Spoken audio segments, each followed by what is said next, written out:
Good evening. First tonight, a breaking story. A joint investigation by The Guardian and the Mirror newspaper has revealed that Boris Johnson's chief political advisor, Dominic Cummings, and his wife, Mary Wakefield, flouted lockdown rules when they had the coronavirus and were self-isolating, and travelled 250 miles north to Durham to his parents' house, were spotted there and investigated by Durham police.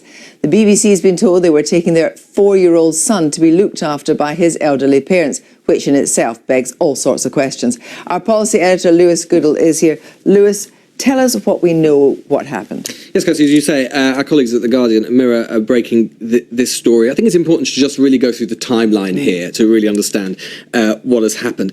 March the 17th, the government unveils a whole series of advice as to what you should do if you think you might have coronavirus. March the 23rd, the Prime Minister addresses the nation in our famous speech, telling everyone that they must stay at home. On March the 26th, that lockdown comes into force by force of law. Guardian Mirror reporting tonight that the Durham police on March the 31st went to the home of Dominic Cummings' parents because they had been alerted by a neighbour that they had seen Mr. Cummings and a small boy. In fact, the neighbour said that they saw him there with a small boy playing in the garden on April the 5th. Durham police have confirmed that they did go to the house. They didn't speak to Mr. Cummings, but they did speak to the family. Of course, we knew that Dominic Cummings had coronavirus, or he suspected he had coronavirus, because Number 10 confirmed to us that he suspected he had coronavirus and was self-isolating. We were told at the time at home. The whole point of this, of course, is that given all of these rules were in place, given that the whole country was being told at the time that they should stay at home to save the NHS, to protect lives, that if the Prime Minister's chief advisor travelled for 250 miles, whatever the circumstances, was that within the rules. Bear in mind as well, of course, what Matt Hancock, the Health Secretary, told the nation at the government presser on April the 3rd. Here's what he said. This advice is not a request. It is an instruction. Stay at home, protect lives, and then you will be doing your part. So did he actually break rules? Well, Kirsty, I have been going through in some detail all the various iterations of the rules that have been published by the government, by the Department of Health, by Public Health England, stretching all the way back to March the 17th. I have to say that looking through them on our understanding of the rules, I find it very difficult to see how Number 10 or Dominic Cummings could conceivably say that he hasn't acted within the rules, certainly that he has acted within the spirit of the rules. Why do I say that? Well, I think we have to bear in mind that effectively there have been two sets of rules in place for the country. We don't really think of it in that way, but there has been. There's been guidelines in place for those without symptoms. The vast majority of the public, we know them very well. You can't leave home. You can only leave home to exercise once a day, to get medicine, to get food and so on. And then there has been a separate set of rules. Those are for people either with confirmed cases of coronavirus or who have symptoms of coronavirus, which we know that Dominic Cummings and his wife, Mary Wakefield, who wrote about the whole experience in The Spectator, didn't mention going up to Durham, by the way, but wrote about the whole thing in Spectator. We both know that they had symptoms.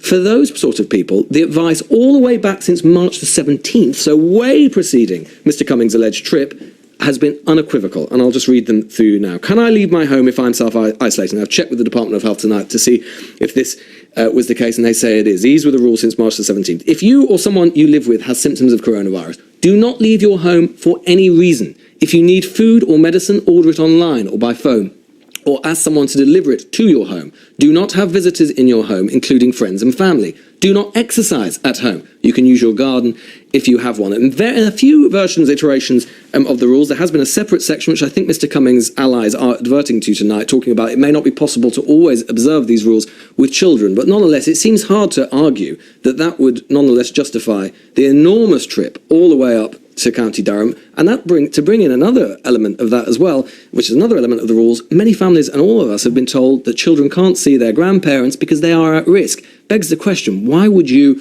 take your children all the way up to County Durham to leave them with potentially at-risk category of people who may be over 70? And there's a very good reason for this. We should remember as well that this guidance is in place now. The government need people who think that they have coronavirus to follow this advice now, because there will be people with coronavirus symptoms who need to stay at home. We need them to do that in order to break the transmission of the disease. If they don't do that, or they see this and think, well, it's one rule for them and another for us, then that's a big problem. And don't forget as well, Professor Neil Ferguson, on stage, resigned because of breaking the rules. So did the former Scottish Chief Medical Officer, arguably for much less serious transgression than any of this. And on that grandparents' point, let's just hear from the Prime Minister now. He said this in March the 18th, I think, about this issue about leaving children with their grandparents. Children should not be left with older grandparents or older relatives who may be particularly vulnerable, fall into some of the vulnerable groups. And I know that's going to be difficult too. So given all that and his position, what's the likelihood of a resignation?